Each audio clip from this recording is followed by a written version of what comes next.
everybody. Hi, everyone. Happy Monday. Yes. What a historical day.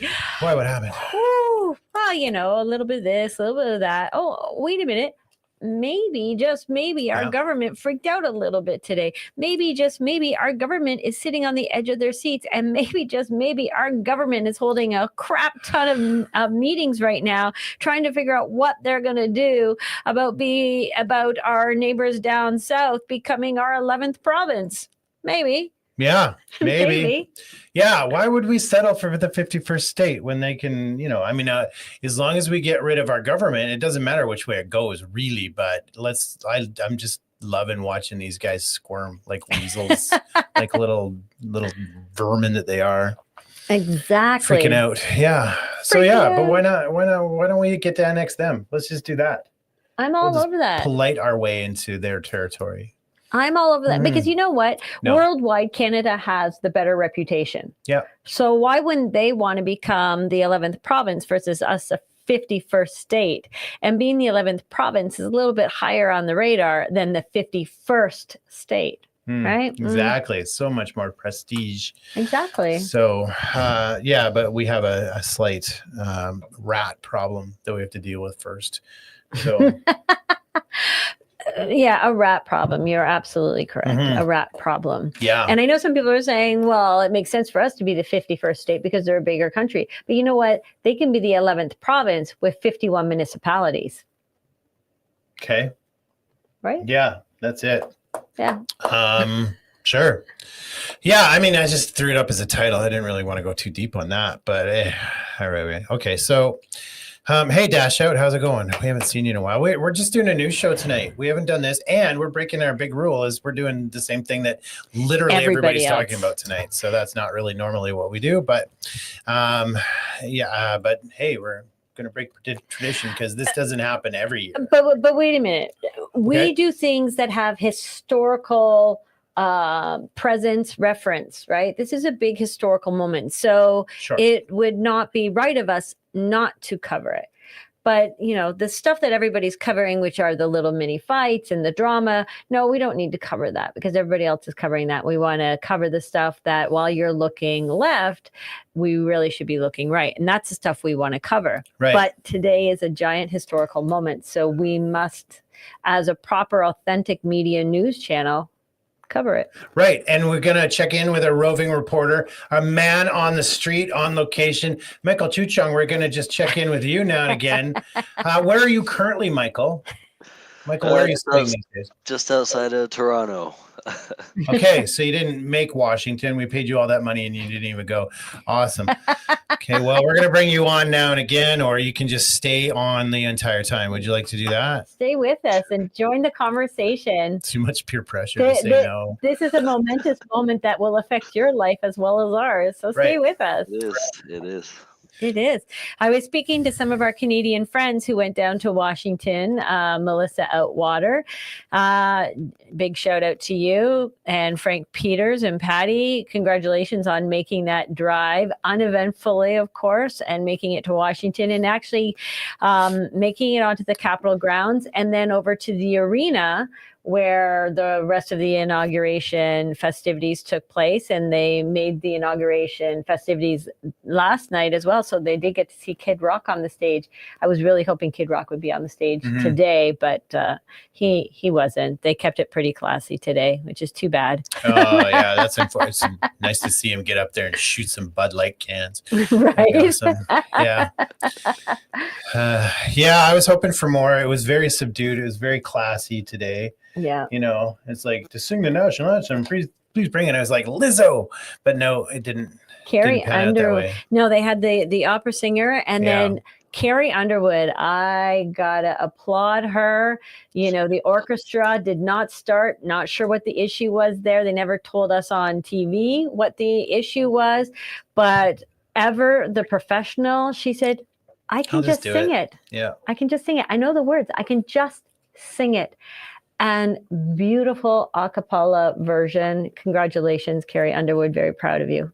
So wait, she wasn't supposed to sing it? No, she was, but the orchestra was supposed to play with her. So they were standing there waiting and waiting. The orchestra started, and then there was a big, and it went silent.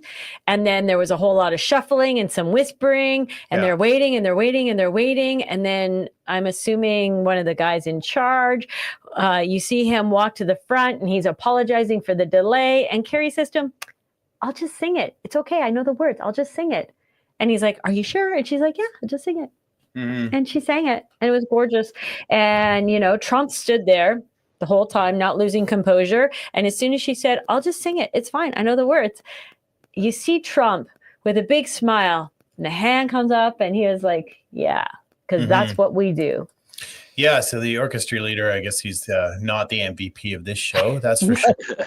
Probably mad. She probably went out back and drove her key into the side of his truck and then took out both headlights and stuff. Yeah. But even the sound guy, I'm thinking he will never have another job after this. That's probably who it was. It was brutal. He had the wrong microphones on, and then he had this microphone on versus that microphone. You could hear everybody walking backstage when somebody was on stage making a speech. The poor gentleman, the opera singer, the first time he came out singing, I don't know what happened, but they kind of overlapped his mic with people walking. I'm like, oh, that must be Trump's mic that they're picking up. Yeah. But just brutal. Didn't know what was going live and what wasn't. It was fun. Live events are always fun. Yeah, that's right. Yeah, numerous assassination attempts and last minute adjustments to arenas and rotundas, and that's it. And yes, we'll get there. We'll get to Mars later. Dash out. You're jumping the gun on us there. Yeah. So can't wait to see an American flag on Mars. Yeah, so apparently Trump didn't get the memo about, was it Oliver Stone that filmed the first moonwalk that perhaps NASA hasn't? Going. Who is it? Oh, Stanley Kubrick? There you go. Stanley Kubrick. Yeah. Apparently, Trump doesn't get the same news that we get. So he still believes that we made it to the moon and are going to make it to Mars. So first thing everybody's talking about, curious little thing, the speech went like pretty crazy. Just basically he was just like, Trump is just like, I dare to kill me, I dare you to kill me, I dare you to kill me. And that was kind of how the speech went. But this is the one big thing that's kind of people have picked up on. I picked up on it early too. Raise your right hand and repeat after me. Please raise your right hand and repeat after me. Please raise your right hand and repeat after me. Please raise your right hand and repeat after me. I, Donald John Trump. Did you catch that? Like the last two videos weren't that good. That was not the best angle to catch all that. But if you notice, 2017 and 2025, what's the difference, Michael? Doesn't have his hand on the Bible. He doesn't have his hand on the Bible. So a lot of speculation as to why that is. Just all ranging from the States has not been a corporation for a long time, so there's no need for him to swear in because he's not the president of a corporation. He's now found God, and putting your hand on the Bible is a sin. Yeah. He doesn't have to. He doesn't have to put his hand on the Bible. There's no law. But somebody was saying, Melissa was saying. Yes, I had it. Okay, I had it up, and it has now like buckled away on me. I'm like, wait a minute, where did it go? I just had it, folks. Professional show. I did share it, so I have it right here. There it is. I shared it because I knew that Facebook would take it off the moment I needed it. But Melissa McKee made a really great post, Rob and we've Melissa, had the pastors of the Vicar Church. Exactly. We've had them on the show, and I thought I would read it out, and I got choked up near the end of reading it because I'm a big crybaby. But anyway, she was asked her thoughts on Donald Trump not swearing on the Holy Bible during his inauguration day, and she thought she'd share it with everybody. Until very recently, I, Melissa, would have thought that spoke volumes in a bad way. But in a lengthy chat with my Reverend husband, Rob McKee, he suggested that to swear on the Bible would be regarded as sinful, not something that's circulating around there. I'm kind of glad DJT didn't do it. Swearing on the Bible is a man-made thing, as one could do that very thing and then not do what he said he would. It says in Matthew 5:37, let your yes be yes and your no be no when taking an oath. I would much rather take a man at his word and then watch to see if the fruit of his life is in keeping that word. After all, it's what comes out of a man that defiles him, not what goes in. Matthew 15:11. I don't put much faith at all in politics, almost zero. But today, as I was listening to his inauguration speech, I felt hopeful in a way I have not since Convoy. I heard the name of the Lord, the great I am, the living God, the name above every name being exalted today in a way it has not for 4 years. DJT will not be anyone's savior, but I do believe he is going to affect change for good. The battle we are in is a spiritual one few understand the magnitude of. They look only to the natural, but the supernatural is at play here. It is real, and it has had a paralyzing grip on our nation and the U.S. for years now.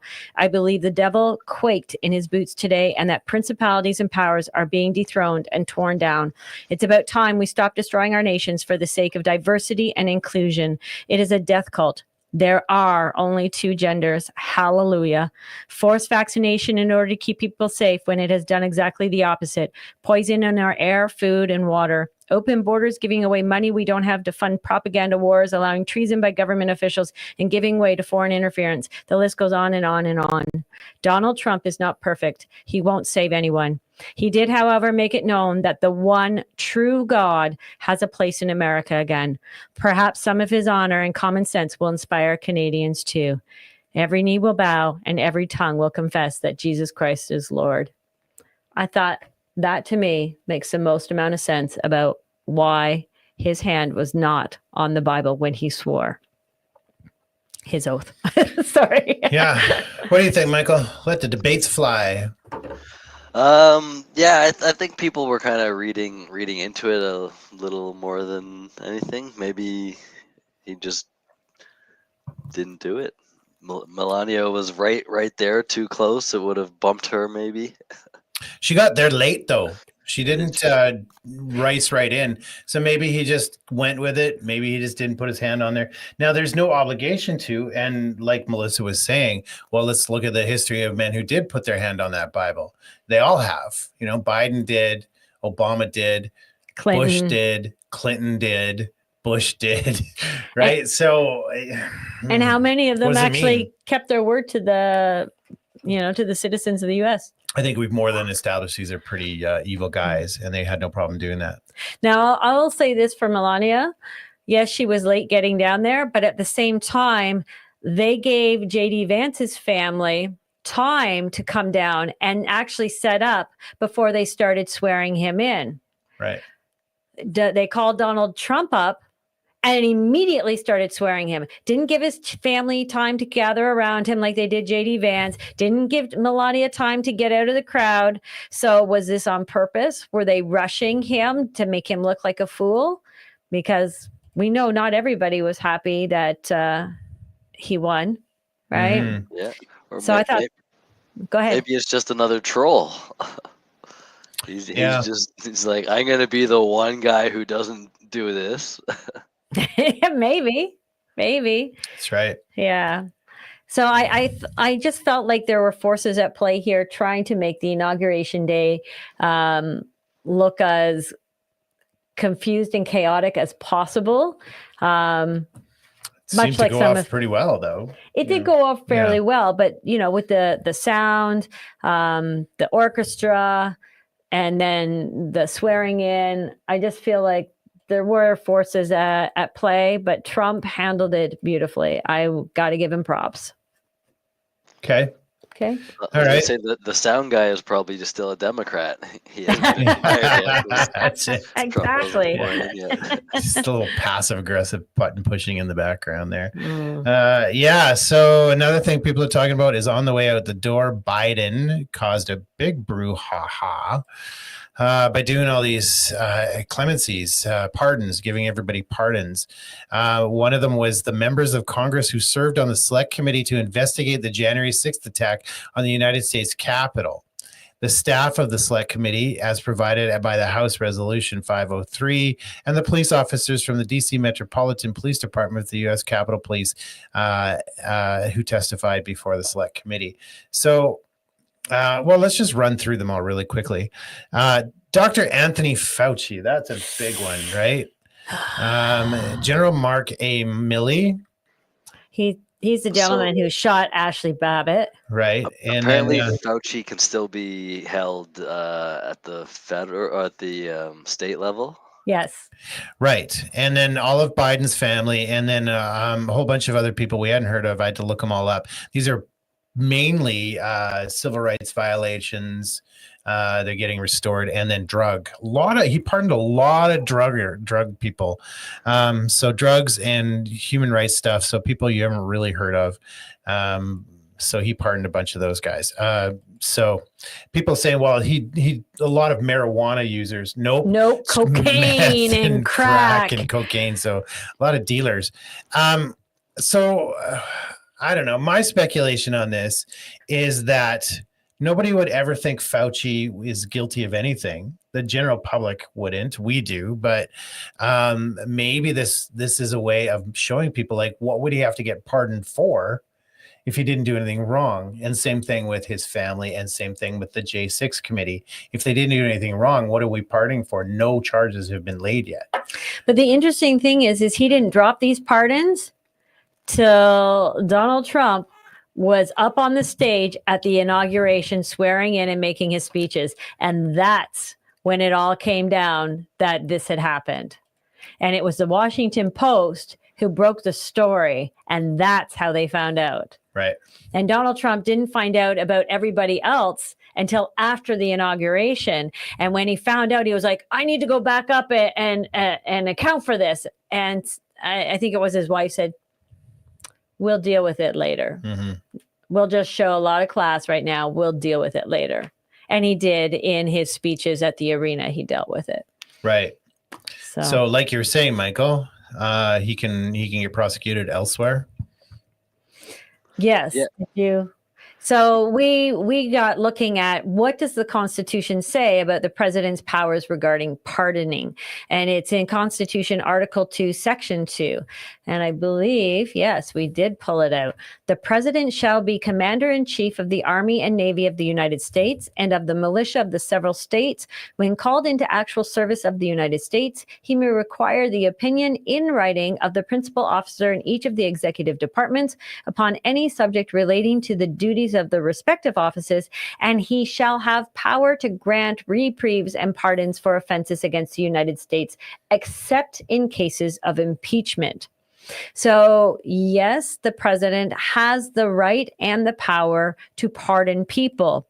Now, when you take that article and you read the annotations to the Constitution, it actually breaks down who he can pardon and for what purposes. So he can't just do a clear state or clean the slate of anybody when it comes to pardoning. And yes, he can pardon people who have been convicted, who are in the middle of a trial and have not been convicted, or people that haven't quite started the process where there's possible charges looming, but it has to relate to acts that they committed before the pardon. He cannot pardon for future possible acts, because that would be what, Minority Report? Yeah. So it's not a thing. So that is not a thing. That'd be like the golden gun, one hit kill, or like invincibility. Right. Exactly. Right. Exactly. And in the pardon, he can do a full-on pardon. If someone has already been convicted and the verdict has come down and they've received their sentencing, he can do a full-on pardon and pardon the punishment, pardon the crime, and give the person back all their civil rights. Or he can alter the punishment. So if you've got, say, the death penalty, he can alter the punishment to life in prison, or, time served in prison. So he doesn't necessarily have to punish the entire criminal act. He can just pardon some of it, or pardon the punishment. There's nothing that says he has to clear it off. Is that commuting the sentence? No, it's just clearing it off. Time served, you're out. And it used to be back in the day that when they gave a pardon, if you had been convicted, then it was like the crime never happened once you got a pardon. Everything was cleared off. Your jail sentence, your punishment, the guilty verdict, even the history of the crime completely vanished, wiped clean. But as time went on, say the mid 1900s, they actually had court cases where they said, no, you cannot wipe the slate clean. We cannot pretend that it didn't happen. So it'll show that you have no convictions and that you don't have a criminal record anymore. However, if you commit another crime, it can be brought back against you. So it doesn't necessarily disappear for life. It just disappears unless you commit another crime, and then it can come back to haunt you later. Right. So I thought that was pretty interesting. And also another thing that I found interesting, because a lot of people are found guilty of crimes where they profited from. And typically you're not allowed to profit off of crime. So your assets get seized or you have to pay fines and penalties into the treasury. So if you get pardoned, I was curious, does that still exist? Are you allowed to, do you get those profits back because the crime has been wiped clean, so to speak? So do you get the profits back? And the court has ruled in several cases during this period that pardons entitled the recipients to recover property forfeited or seized on the basis of the underlying offenses, so long as vested third-party rights would not be affected and the money had not already been paid into the treasury. So if you've paid fines or punishments or the Treasury Department has seized your assets, they get to keep it and you don't get it back. But if it hasn't passed hands into the treasury and it doesn't affect third parties, you get all your proceeds from crime back. Here you go. Thank you very much. And that being said, once you're pardoned from a crime as well, you cannot take action against the state for retribution for the time that you spent in prison. So, our Omar Gaddafi, who got $10 million from our Canadian government for his rights being violated, you don't get that. Muammar Gaddafi? Wasn't mean that Omar Kadir? Omar Kadir. Very different. We did not give Muammar Gaddafi $10 million for being in a Cuban prison. Guys. Just for I'm so shitty with names. Canadian. I apologize. apologize. So once you get pardoned, you're not allowed to take action against the state to get money back. So that's kind of a good thing. But that being said, Trump right now is talking about, I know we just killed him. But that being said, we've got all these J6ers that have been found guilty for crimes that weren't crimes, realistically speaking. They weren't criminal crimes and what have you. They've lost precious time out of their life. If their crimes are pardoned or their verdicts pardoned, or those who are currently charged but have yet to go through the system, if they are pardoned, they don't get to sue the government civilly for the incarceration and the shame and the legal expenses that they had to spend out. So it's kind of a double-edged sword here, because we know there's a lot of innocent people in jail, and they can't take retribution against the state if they're pardoned. But then, people like Sarah McAfee couldn't care less. No, they just want their spouses home. Exactly right. She's on the edge of her seat today, I'm sure. And of course, we had our gentleman friend, J6er, that was... Lego Man. Mm-hmm. Exactly. So if he gets pardoned, he will no longer have a criminal record, which will make getting a job much easier, supposedly. And he may be able to get a teaching job yet again, something that was very precious to him. So there's a whole bunch of things. Oh, and the other thing about pardons is the person that's being pardoned does not have to accept the pardon. Oh. So here's the other thing about pardons. If you're pardoned for a crime, it means you can no longer claim the Fifth Amendment right to remain silent and not incriminate yourself in a trial. It means now if you accept that pardon, there's no chances of double jeopardy. There's no chances of you being brought up on charges again, but you now must comply and can no longer use the Fifth Amendment right not to testify at trial. So there have been court cases where the accused who was pardoned and the government actually used it pardoned him just to be able to extract his testimony in court without giving him immunity, because the pardon would give him immunity from whatever part he partook. But it meant that he would have to testify. He refused their pardon. Like a reverse plea deal. Like a reverse plea deal. Yeah. He refused their pardon and refused to testify. So if you're pardoned, you have the right to say, nope, I don't think so. Not playing that game. Right. So I thought that was pretty interesting. So that all went down. That all Yes. happened. That all happened. We'll check in with our J6er friends Yeah. and see if they want to come on and talk about the victory when it happens. Exactly. It's And already as started happening. well, he started signing the stuff. Yeah. he No, started. no, Enrico Terra was being processed out already. Yes, Like, but they're getting out tonight. Some of them. Yeah. some of them. I was going to Some say of them. there's 1,500 J6ers that, and It's gonna take a Trump while. said Mhm. he's going to have to go through each case individually Yeah. because there is something in the pardons as well. You can't, if there's impeachment there, the president doesn't have the right to pardon. And if there's violent crimes involved, then the pardon has to be accepted by the court. It's got to go through a court process. So Mhm. it's possible that your pardon may not be accepted either if there's criminal crimes. And you can only be pardoned for crimes against the United States. If it's a crime against, say, California, the president cannot pardon you. Hmm. So And civil suits as well. It doesn't. Mhm. yeah, and it doesn't cover civil suits as well.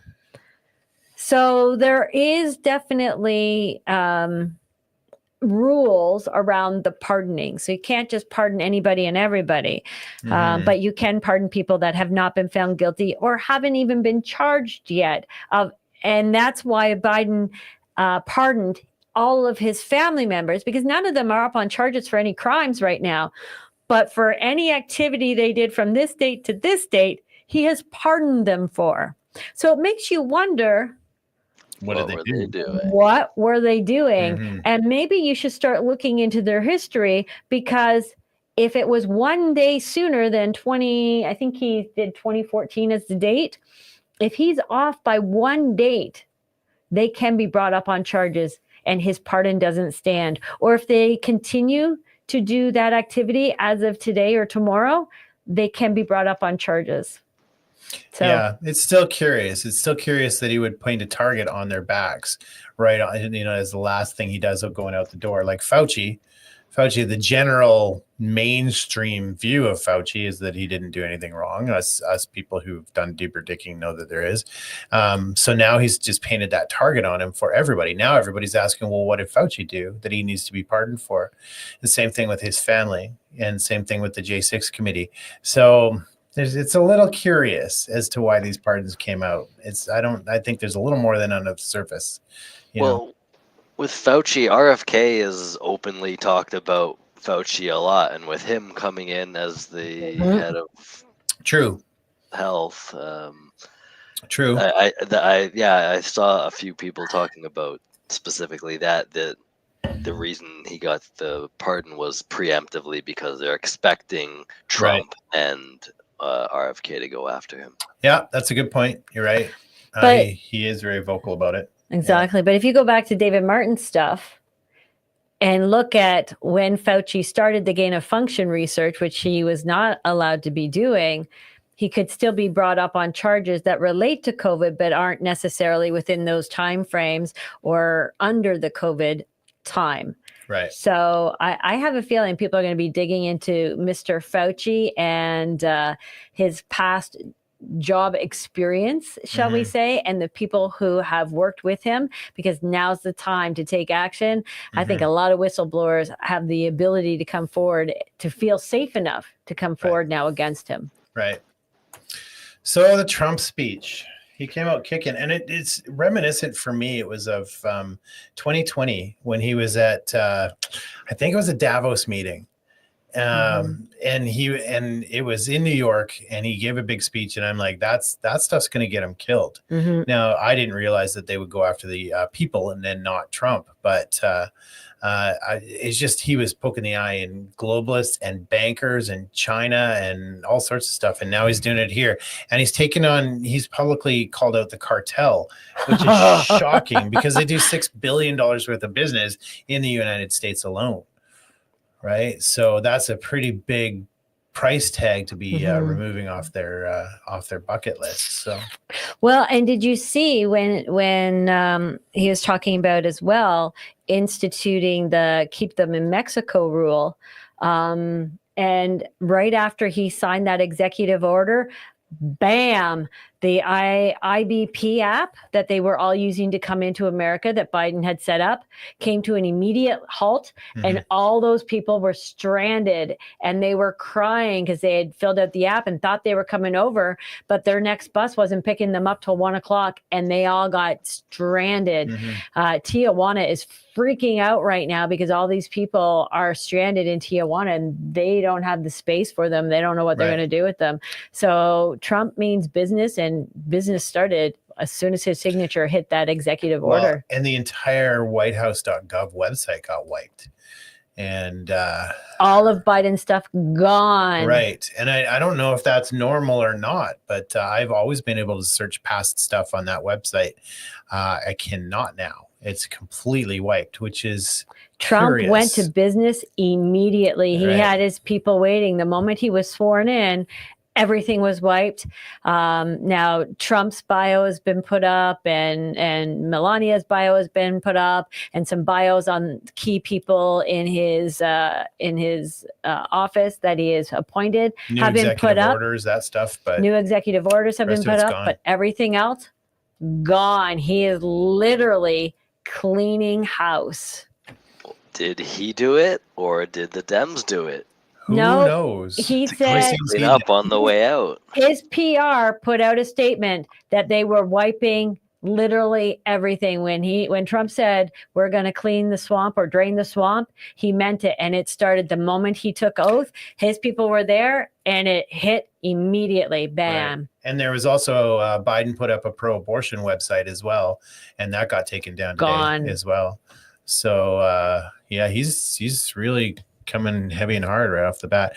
Well, we have his speech. I've cut out all of the applause. So his half an hour went down to 8 minutes. So well, you cut out a few extra, just the look at me, I'm great. I cut out a lot of the bravado. So for those of you who had to work today and don't have time to watch a half hour or 40 minutes of speech, Chris got it down to 8 minutes, the important parts. Here's the Chris's notes for you. So here we go. From this day forward, our country will flourish and be respected again all over the world. We will be the envy of every nation, and we will not allow ourselves to be taken advantage of any longer. During every single day of the Trump administration, I will very simply put America first. Our sovereignty will be reclaimed. Our safety will be restored. The scales of justice will be rebalanced. The vicious, violent, and unfair weaponization of the Justice Department and our government will end. So that seems like a personal note for him. So he's talking about taking on the justice system, and he called out a bunch of people right in the beginning. He named a bunch of people by name. Could be out of respect, but the Supreme Court judges were one of them. He specifically mentioned them when he says it's a new day for America, right? And he mentioned Clinton and Bush and Obama, and I don't know if that's but they were all there, and so were the Supreme Court judges. So it's very possible it was a respect thing, or he was sending them all a very clear message that their day was over. And the moment he took his oath, their day was over, clearly.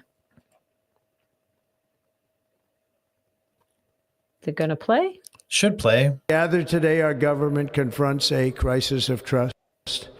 For many years, a radical and corrupt establishment has extracted power and wealth from our citizens while the pillars of our society lay broken and seemingly. Oh, it's gonna be tricky tonight. Hmm. All right. Do we need to send this to Chooch to play? Yeah, maybe we'll do that. You want to do that, Chooch? So we'll keep chatting. So he started off there. I think the big notes. There's just a couple really big notes for us, and he started talking about trust right off the bat. But then he went into the cartels after that. He went into the borders was the first thing he talked about there. Right. Well, the cartel and China, and I think those were really the two countries that he mentioned. Mm-hmm.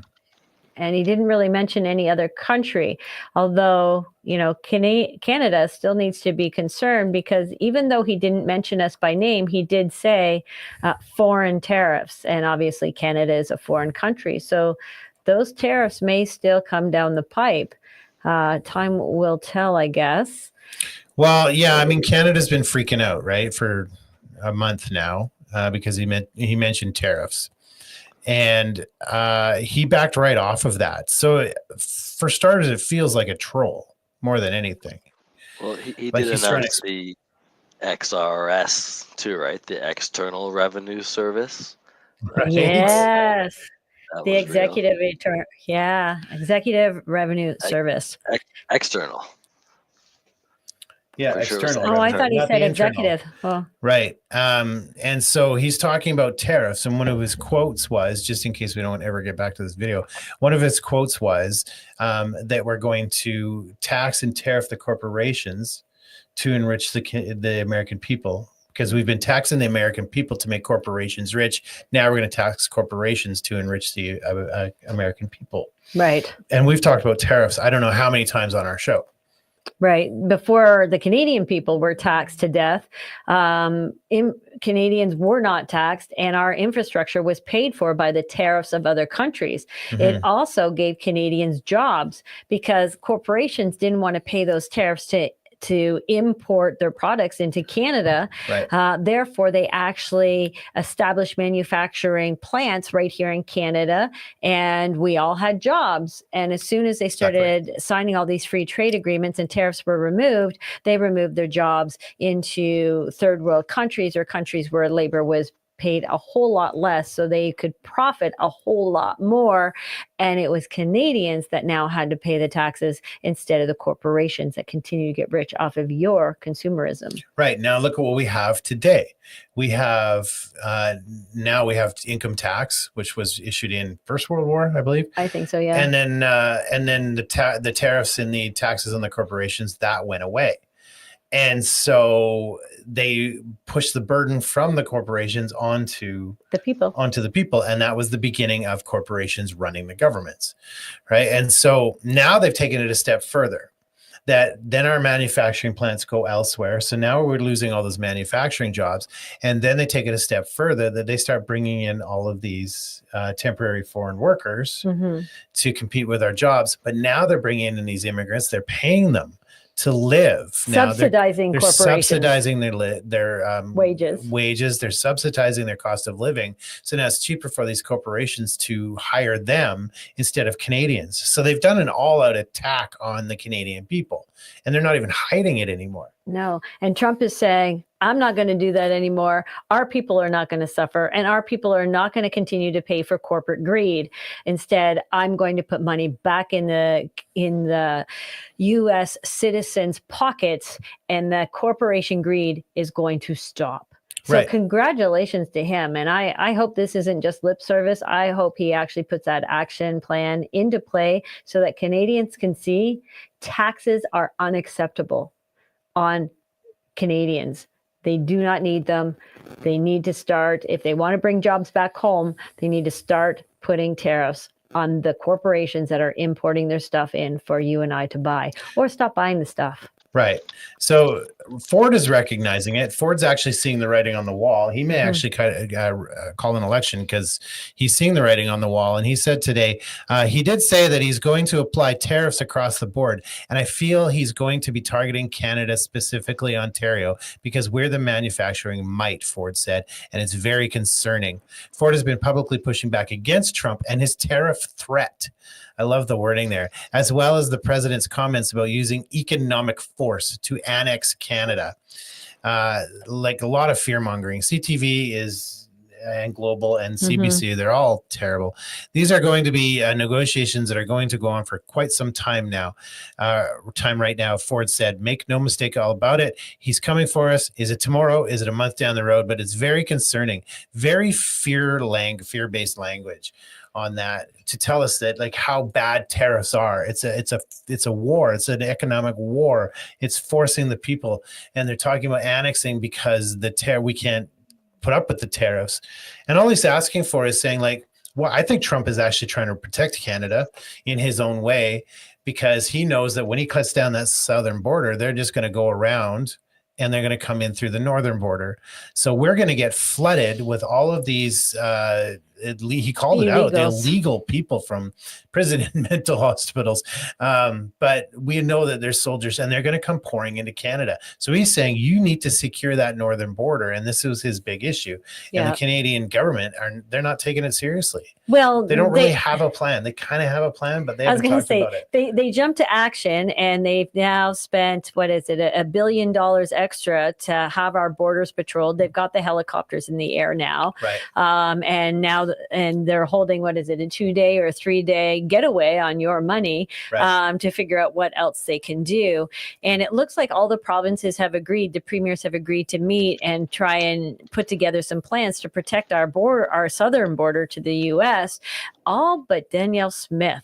She is refusing to get together and refusing to play a part or play a role in all of the premiers jumping to protect the borders. Right. So that's interesting. She said Ontario is not going to hold Alberta hostage, and Alberta is going to do what we want to do with our natural resources. And we're going to export and not necessarily charge taxes and this, that, and the next thing. So it's going to be interesting to see what kind of showdown is going to happen between the premiers and the federal government in the coming weeks.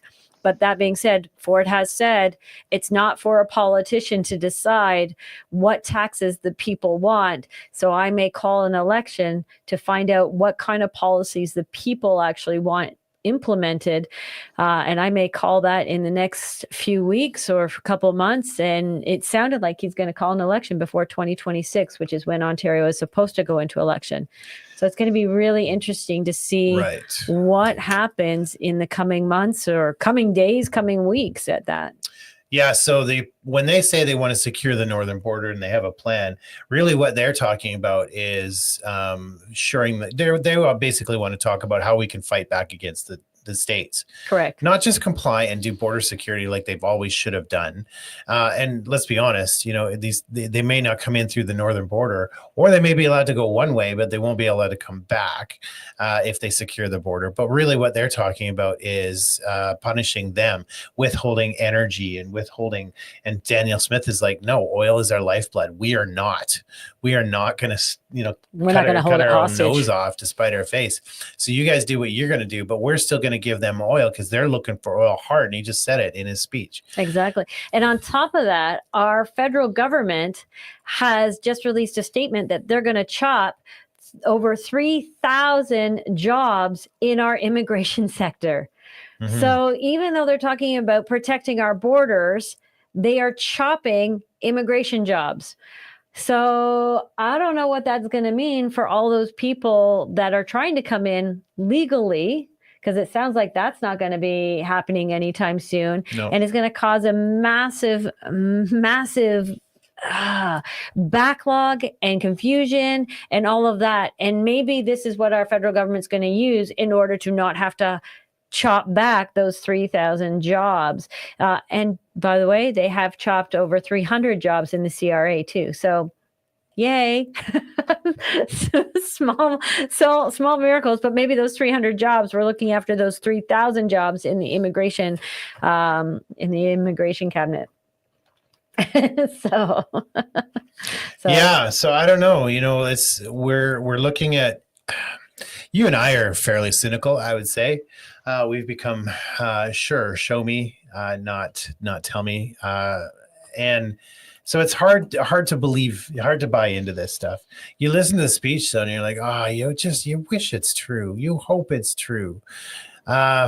We're not sure. We're not sure if it is. I'm skeptical. I'll remain skeptical. Show me. There's a good chance that he could be worse than Biden. maybe. Right.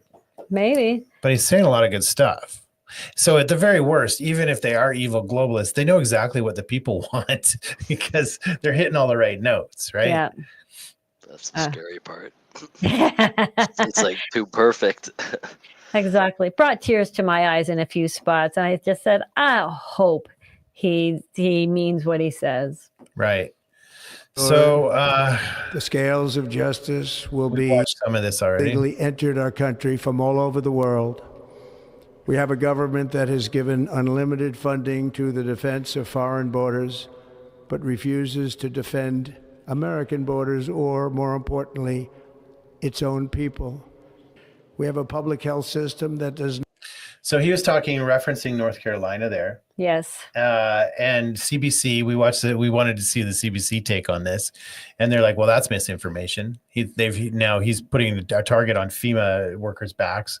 Yeah. With that. But we've seen all the social media, like what's to refute, right?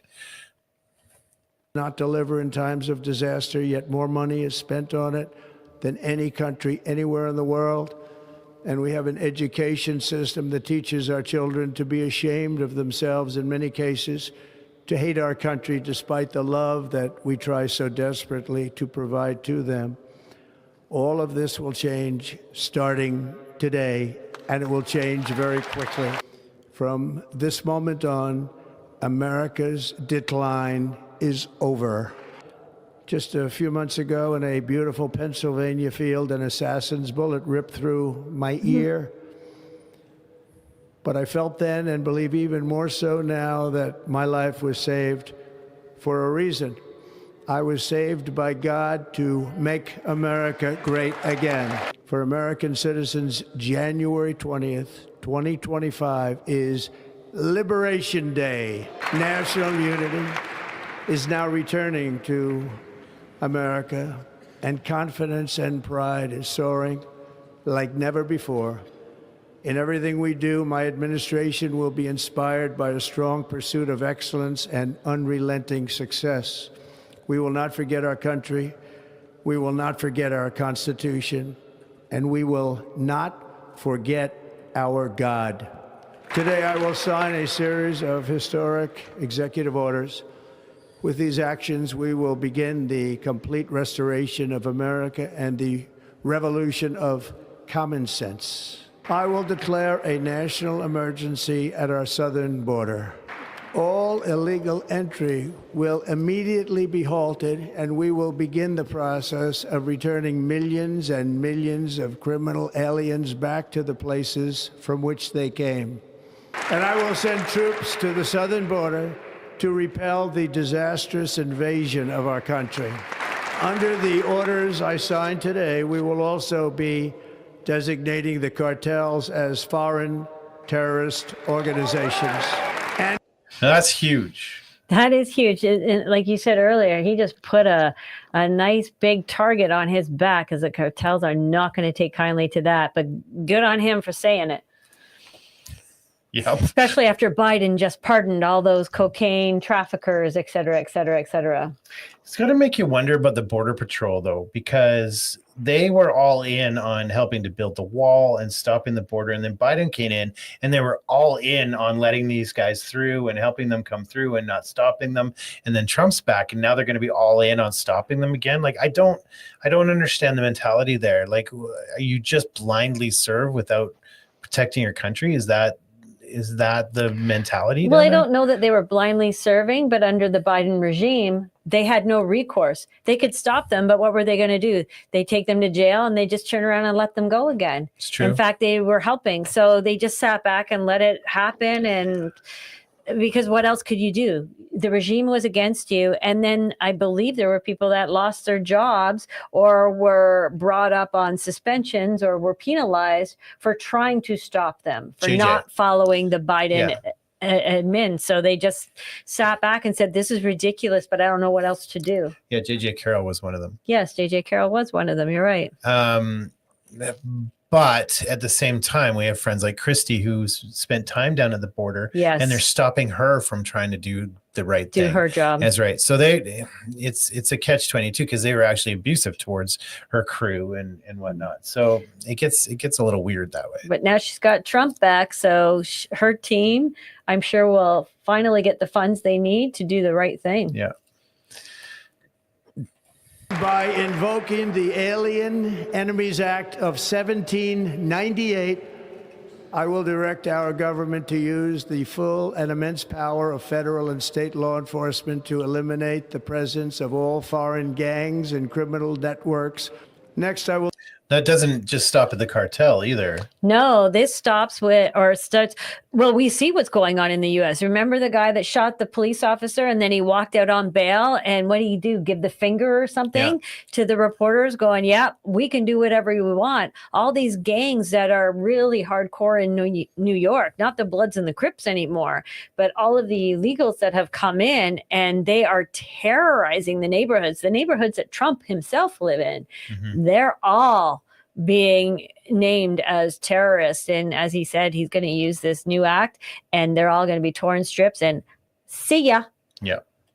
Direct all members of my cabinet to marshal the vast powers at their disposal to defeat what was record inflation and rapidly bring down costs and prices. I would love to see the real-time feedback on the Canadian dollar. While he's yeah.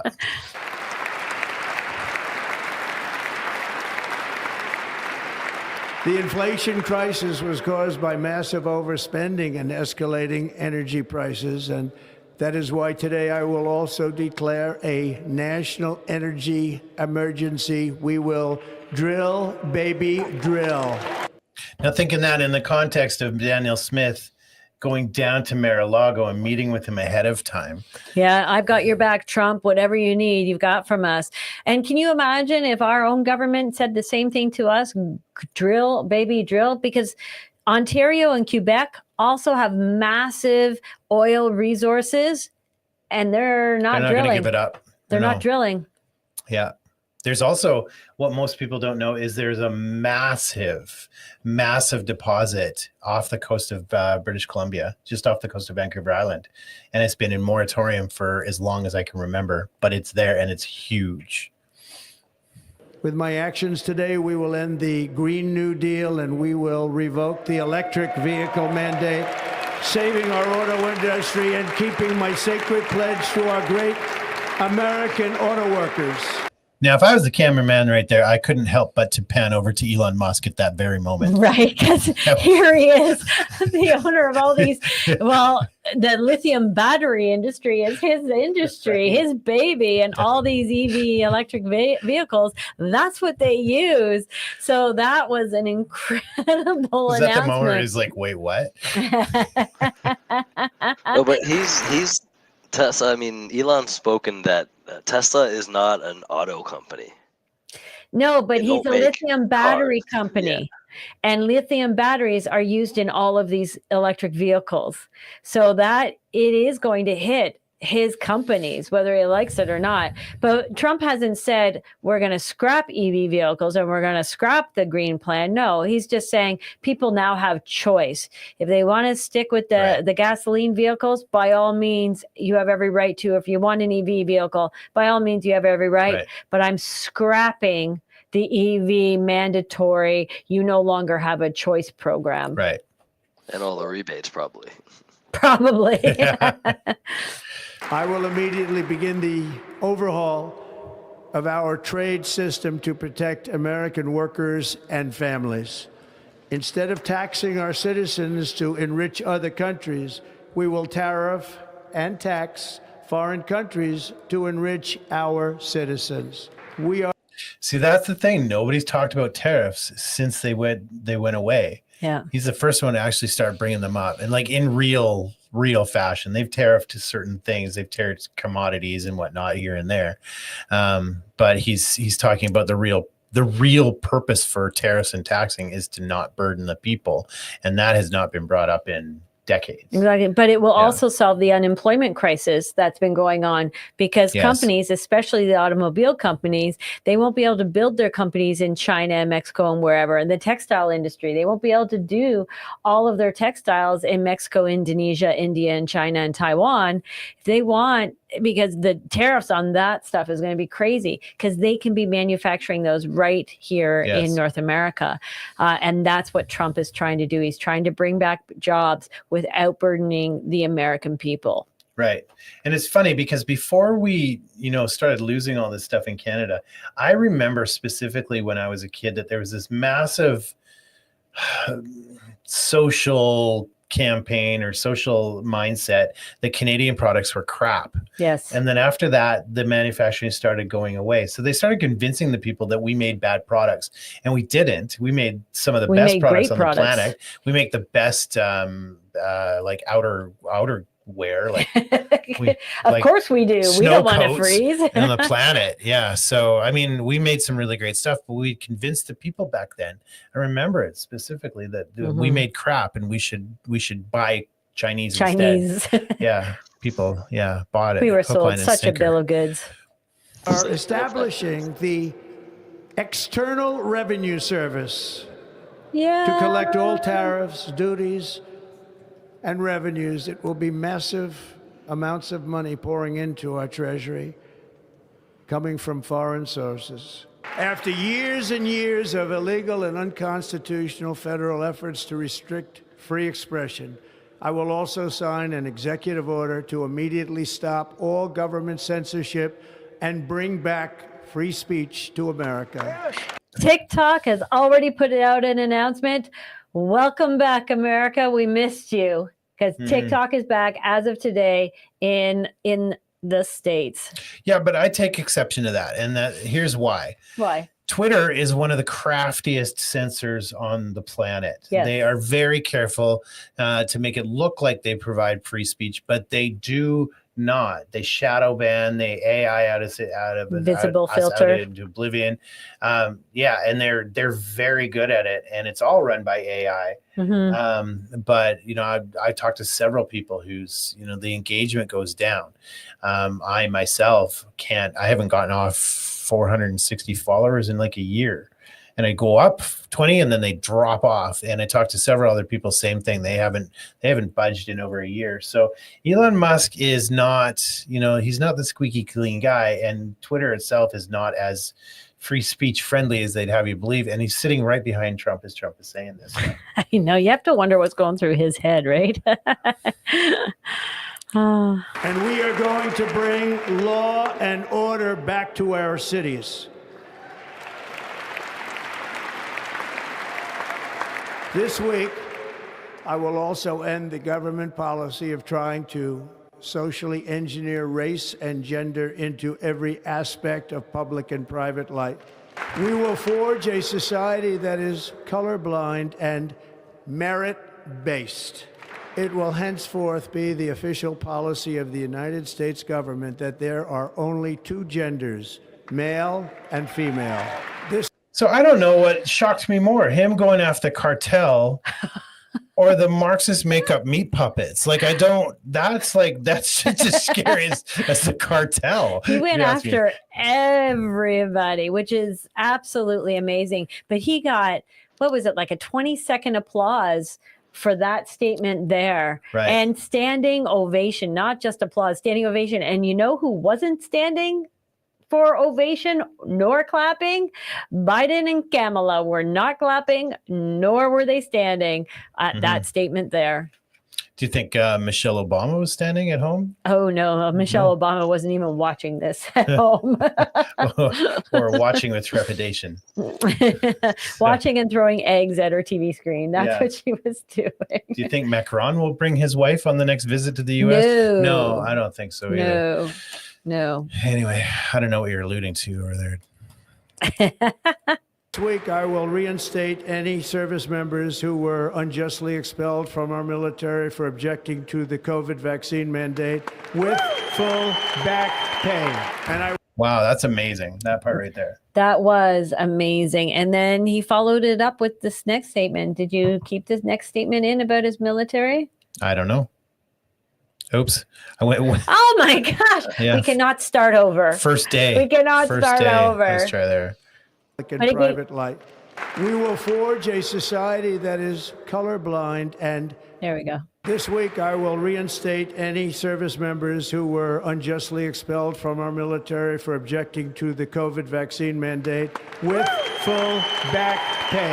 And I will sign an order to stop our warriors from being subjected to radical political theories and social experiments while on duty.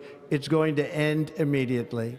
I love that, because we all know our military, Canadian and the American military, that's where they do a lot of their experimentation on those soldiers, the people who are supposed to protect us, who give up their livelihood or their lives, their family lives, their emotional and mental stability in order to protect a country that they love. And their government historically has always experimented on them first, and always experimented and mandated vaccines for each and every single one of them. So that was an incredible statement as far as I was concerned. Do you think it'll end Space Force's MK Ultra program that are manipulating and torture mind programming the people in the Canadian freedom movement? Or do you think that'll end as well? Or no, do we just not talk about no, he only okay. said military. He didn't say That's intelligence officers. He didn't say, he said military. But it's a start. You got to start somewhere. That's right. 2017, we will again build the strongest military the world has ever seen. We will measure our success not only by the battles we win, but also by the wars that we end, and perhaps most importantly, the wars we never get into.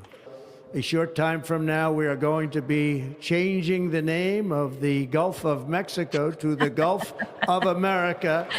So just when you think things are going really weird, he takes this tangent, like into, or going really well. Yeah, he's like, no, we're going to change the name. We're going to change all the maps on the planet now. But we're not gonna get into any wars. But we're going to take over the Gulf of Mexico and make it the Gulf of America. And we're going to go off the Panama Canal. But we're not going to get into any wars. No wars. These are the wars that are not going to start. President McKinley made our country very rich through tariffs and through talent. He was a natural businessman and gave Teddy Roosevelt the money for many of the great things he did, including the Panama Canal, which has foolishly been given to the country of Panama after the United States. The United States, I mean, think of this, spent more money than ever spent on a project before and lost 38,000 lives in the building of the Panama Canal. We have been treated very badly from this foolish gift that should have never been made, and Panama's promise to us has been broken. The purpose of our deal and the spirit of our treaty has been totally violated. American ships are being severely overcharged and not treated fairly in any way, shape, or form, and that includes the United States Navy. And above all, China is operating the Panama Canal, and we didn't give it to China, we gave it to Panama, and we're taking it back together. So, yeah, but not by force, because he's not going to have a war. But CBC called that misinformation as well. There's no way China is running the infrastructure in another country. Like, wait a minute, what? They run our infrastructure. They run our ports. Of course. They run our slaughterhouses, most of our communications. Exactly. But that's misinformation, disinformation. Yeah, and a lot of our commercial farms now. That we will end the chronic disease epidemic and keep our children safe, healthy, and disease-free. And we will pursue our manifest destiny into the stars, launching American astronauts to plant the stars and stripes on the planet Mars. So, yeah, just when you think it couldn't get any weirder, it gets gross. He's like, well, we're going to go to Mars too.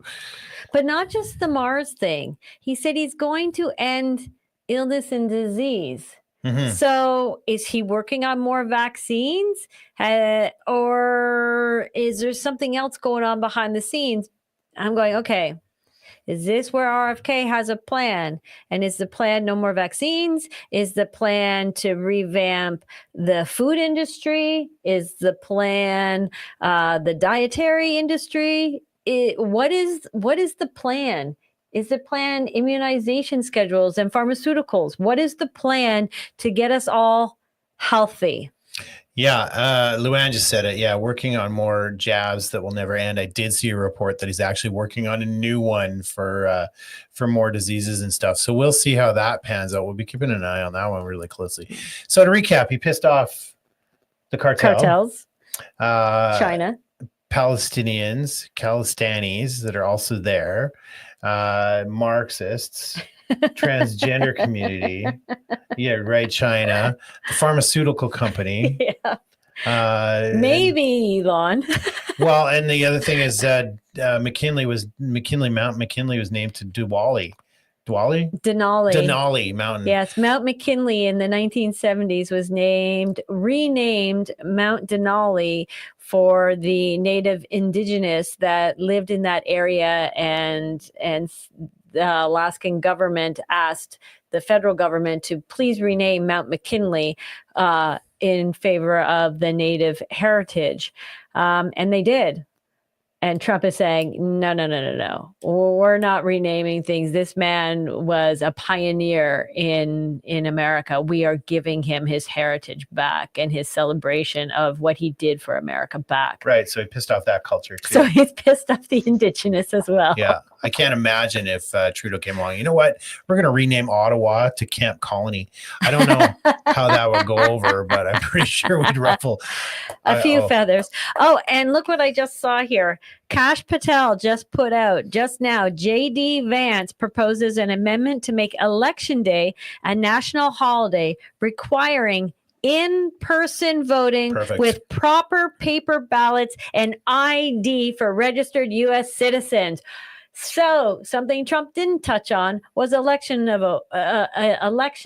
fraud. He did touch on it in his speech at the arena.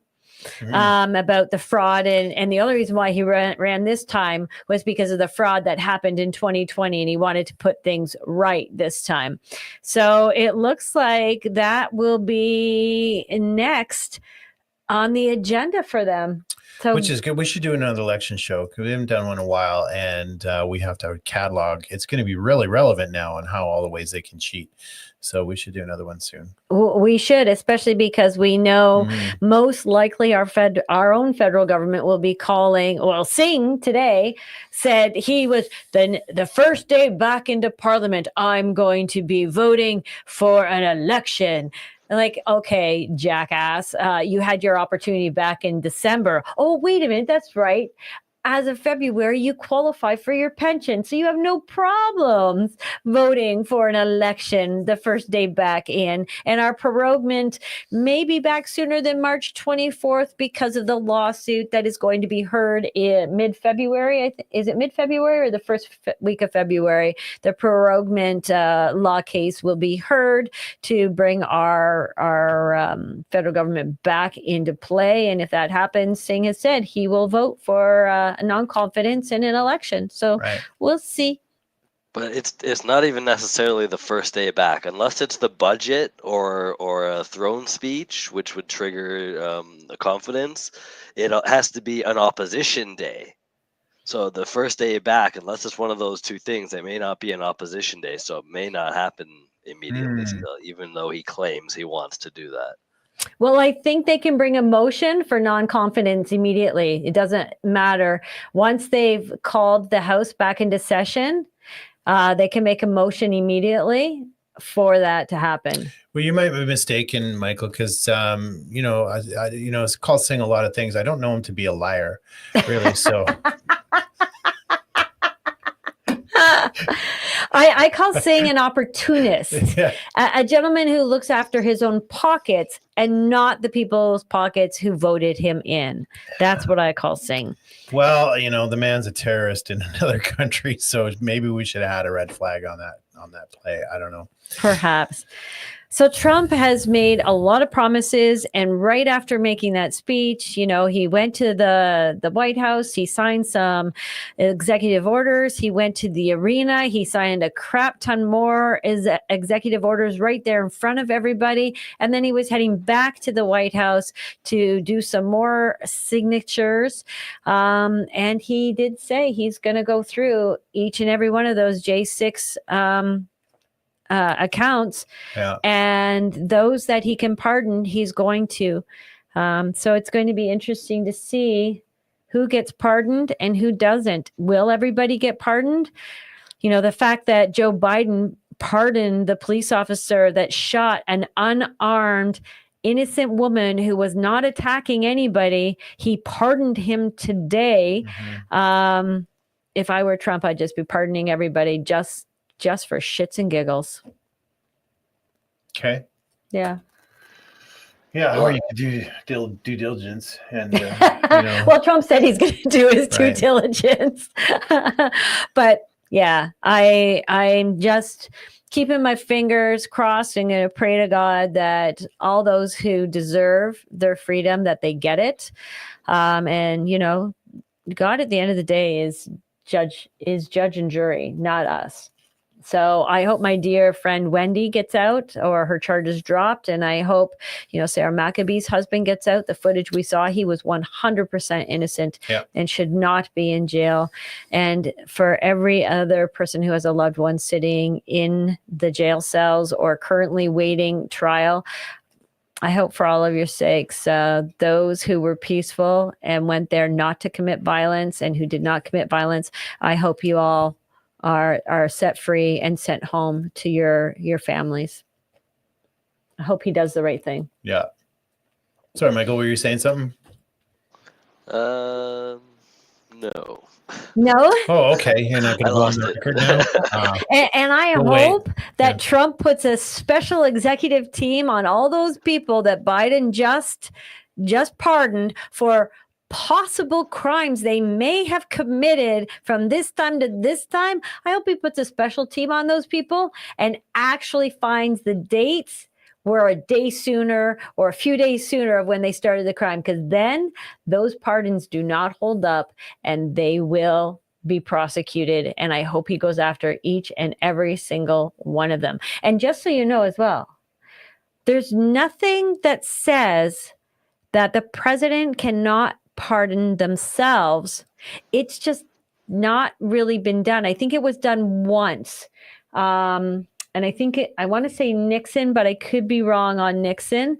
No, Nixon did not pardon himself. There was one president that I believe pardoned himself or was in the process of pardoning himself.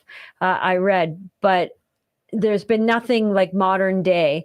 So it'd be interesting to see if he pardons himself or if he just says, I don't care, I'm rich enough. What do I care if I get pardoned or not? Oh, I mean, if we're going down a long list of things I would have liked to see, I would have liked to see them Scooby-Doo that mask right off Biden, right in the rotunda stage right there. Find out who was underneath that mask right there. Yeah. Yes, Chris said there's no way the real Joe Biden would have sat that long without creating some sort of a scene or disturbance.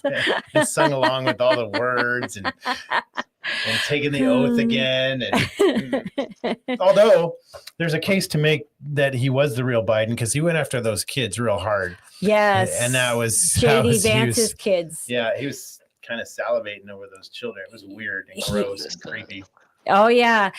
When he was saying his oath. So if anybody wants to go back and look at when JD Vance and his family came up for him to say the oath, Biden's look, watching the little girl in his wife's arms, and then his wife put the little girl down on the stage, and Biden was on her like, ugh. And then when Trump's family finally got up on the stage around him when he was saying his oath, and Tiffany, his youngest daughter, who is still an adult, but youngest daughter, came around and she was standing beside, is it Ivanka? Is that her name? Ivanka. And then she kind of looked and she saw Joe sitting there and she's like, oh man, I'm the short last straw. one in line. I got Yeah. to stand right beside him. That's right. And he eyed her up too. Yeah. And I was like, I know that look. oh. That's how I look at a cheeseburger. I know that look. You know it very well. Yeah, Joe was really the creep was still on, but he sat and behaved himself mostly. So Yeah, was it him? Was it not? I don't know. I buy into that theory that there's no way we've seen full dementia unless they're injecting him like straight to the heart with epinephrine and cocaine. I don't know. I don't understand how he could sit there and concentrate that entire time without walking off somewhere. No, and I don't know if anybody else noticed, but I was watching the lady in the white dress before they brought in Jill Biden and the gentleman who ended up sitting in front of her, and then it blocked her view. But as they're announcing, Obama and Clinton and Bush and all these people, the lady in the white dress, and Trump brought her up on stage when he won the night of the election, and he won. So she's someone important. I can't remember who she is, but he has named her as somebody, and I want to say Speaker of the House, but please don't quote me on that. But anyway, she is wearing this beautiful white suited dress, skirt, jacket outfit. And she, when the names were announced, she would look up and she would smile, but then she put her head back down, and it was almost like she was doing spiritual warfare. That's what it reminded me of. She kept going back into a praying position and shutting her eyes as all of these evil people were being sat all around her. And I felt bad for her, but at the same time, I thought, wow, she held her composure and she just went back into pray mode every single time. Right. Yeah. Speaking of spiritual warfare. Yes, go for it. Yeah, we're watching how the spiritual war is amping up. It's not your mama's spiritual warfare from days gone by.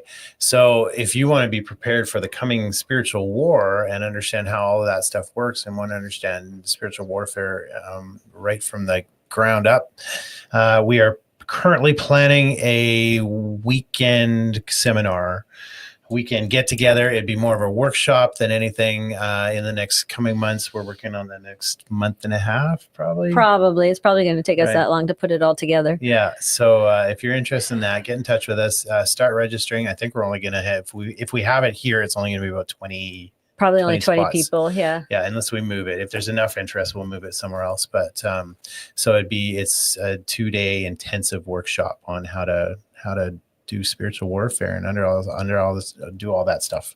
Yes. Yeah. We're just we don't even know how to get our hearts and minds ready for the fight.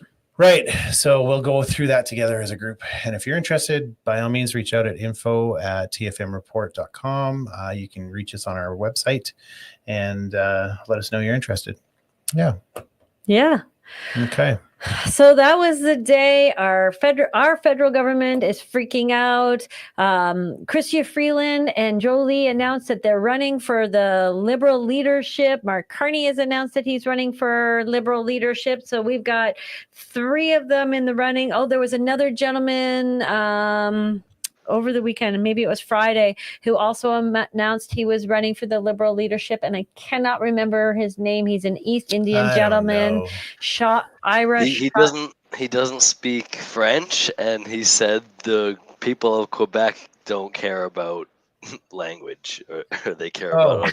Oh, so he's done already. He's out. Ouch. The funny part was like Chrystia Freeland. I don't know if you saw this video. Oh, not Jolie.